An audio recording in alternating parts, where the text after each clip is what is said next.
యది చేంద్రాద్భయం రాజన్ యది చాపి స్వయంభువః తతోహం నాశయిష్యామి నైషం చైవ ఇవాంశుమాన్ అపి దేవాః శయిష్యంతే మయి క్రుద్ధే మహీతలే.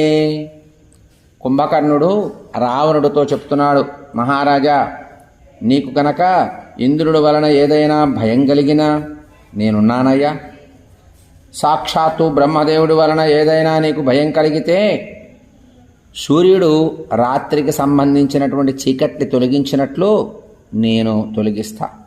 నేను గనక కోపిస్తే దేవతలు కూడా భయపడి నేల మీద శయనిస్తారయ్యా. అలాంటి పరాక్రమం నాది, నీకు చూపిస్తాగా మహారాజా అని కుంభకర్ణుడు రావణుడికి ప్రతిజ్ఞ చేస్తూ ఉన్నాడు.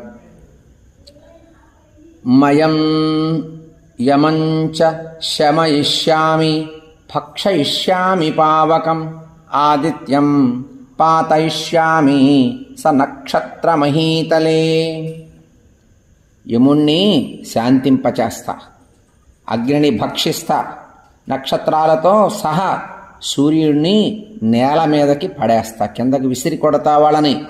నా శక్తి అటువంటిది మహారాజా అన్నాడు కుంభకర్ణుడు రావణుడితో. అంతేనా?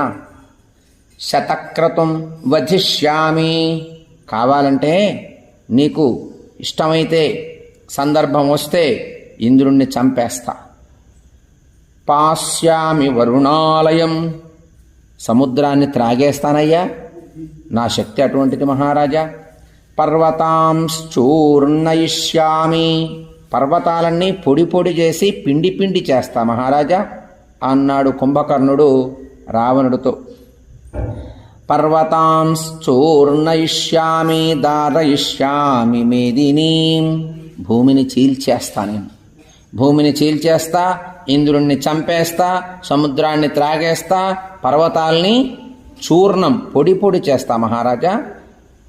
నా శక్తి అటువంటిది, నేను రాముడిపైకి యుద్ధానికి బయలుదేరుతున్నా అని శపథం చేస్తూ ఉన్నాడు కుంభకర్ణుడు రావణుడితో.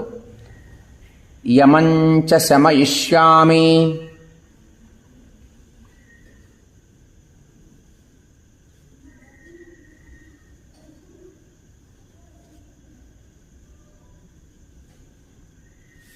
భక్షయిష్యామి పావకం